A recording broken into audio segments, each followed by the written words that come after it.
पिछले क्लास में हमने देखा था कि रेशनल नंबर को नंबर लाइन पे कैसे शो करते हैं, जैसे प्रॉपर फ्रैक्शन और इम्प्रॉपर फ्रैक्शन को नंबर लाइन पे कैसे रिप्रेजेंट करते हैं। इस वीडियो में हम देखने वाले हैं कि इरेशनल नंबर जैसे √3 √5 इन सबको नंबर लाइन पे कैसे रिप्रेजेंट करते हैं। तो आइए चलिए शुरू करते हैं। सबसे पहले √3 इन सबको रिप्रेजेंट करने से पहले हम एक कॉन्सेप्ट को समझेंगे। ये है राइट एंगल ट्रायंगल।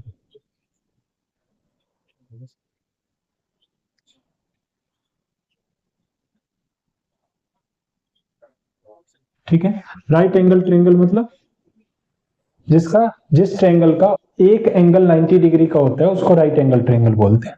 ठीक है, इसमें ये सब 90 डिग्री के सामने वाले जो साइड होते हैं, जो सबसे लॉन्गेस्ट साइड भी बोल सकते हैं इस ट्रायंगल का, उसको हाइपोटेन्यूज बोलते हैं।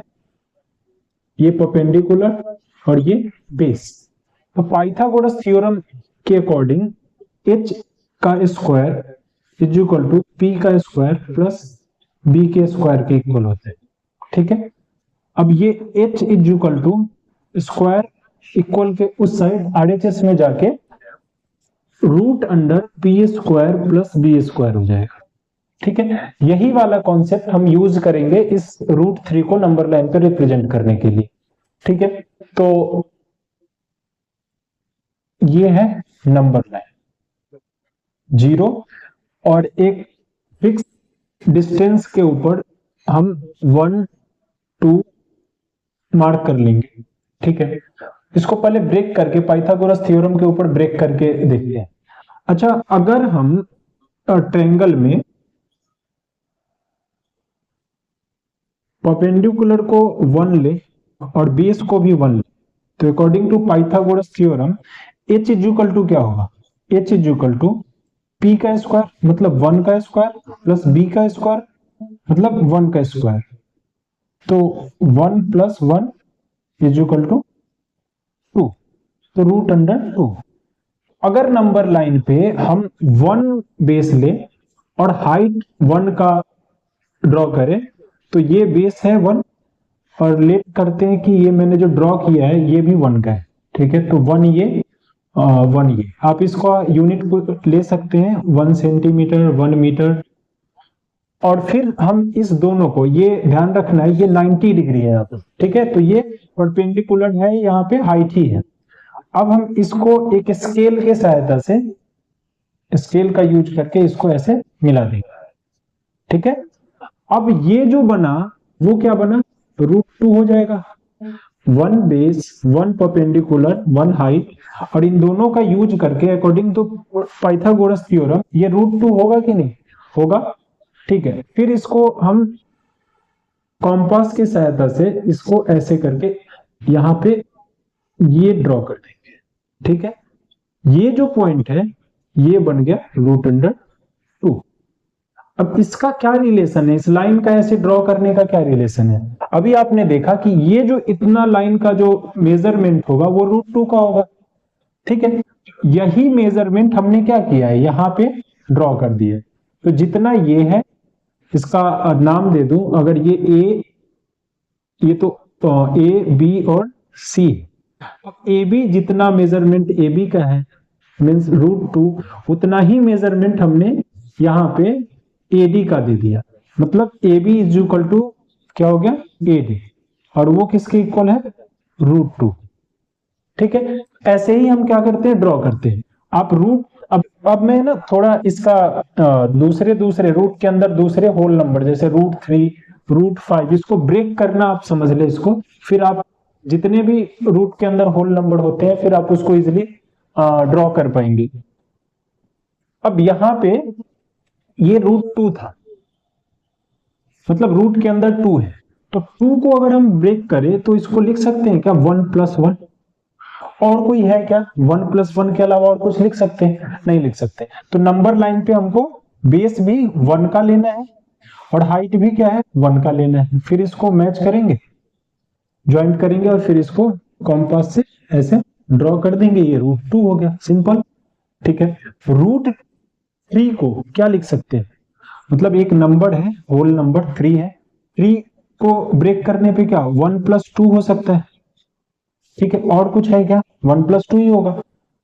अब दिक्कत ये है कि अब इसको ना एक स्टेप पीछे जाते हैं, ये 1 के स्क्वायर होने पे 1 आया है, और अगर यहाँ पे सपोज कीजिए यहाँ पे अगर रूट के अंदर हमको रखना क्या है 1+2 रखना है, ठीक है, ये वाला स्टेप है, यहाँ पे रूट के अंदर क्या होना चाहिए 1+2 होना चाहिए।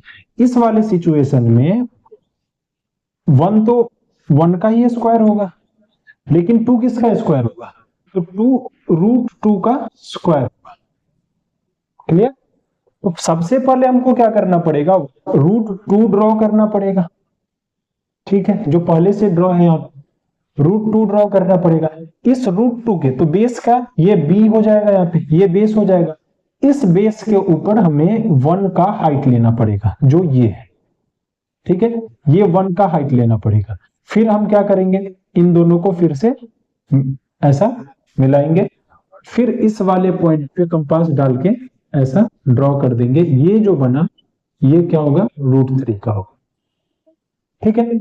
उसके बाद ये तो √3 तक का है, 5 का लेना है तो √5 का, इसको ब्रेक करेंगे तो क्या आएगा, एक तो हम 1+4 लिख सकते हैं इसको, ठीक है, एक 2+3 लिख सकते हैं।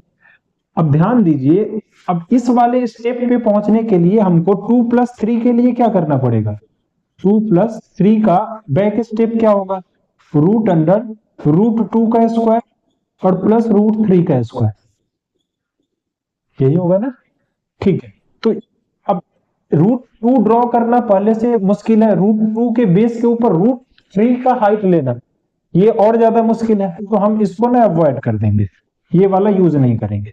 फिर कौन सा यूज करेंगे 1+4 को, इसको देखिए रूट के अंदर 1+4, ध्यान रहे ये वाला स्टेप है, ये इसमें से ये वाला स्टेप 1+4 तक आने से पहले हमको इसका बैक स्टेप क्या है, 1 का स्क्वायर होता है, +4 2 का स्क्वायर होता है, ये इजी है। 1 का बेस लेंगे और 2 का हाइट लेंगे, या 2 का बेस लेंगे और 1 का हाइट लेंगे, फिर ऐसे करके कंपास से इसका मेजरमेंट लेके और नंबर लाइन पे उतने ही मेजरमेंट पे ड्रॉ कर देंगे, ठीक है, तो वो रिप्रेजेंट हो जाएगा।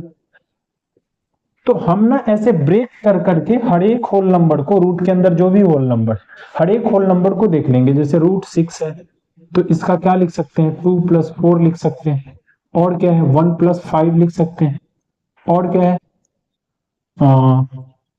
बस ये दो यूज कर सकते हैं। इसका इसमें क्या है 1 का स्क्वायर होगा और प्लस ये क्या है √5 का स्क्वायर होगा।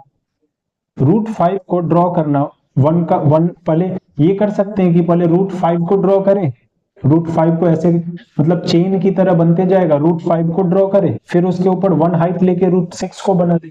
ये थोड़ा सा मुश्किल लग रहा है, इससे कंपेयर करें तो ये ज्यादा इजी है।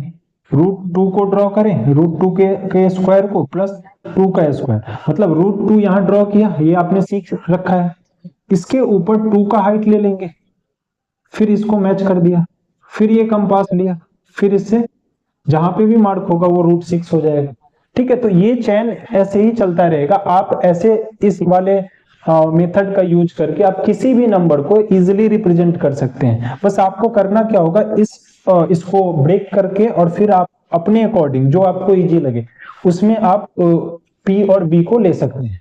यूज क्या करना है, पाइथागोरस थ्योरम, ठीक है। तो ये था आज का कॉन्सेप्ट।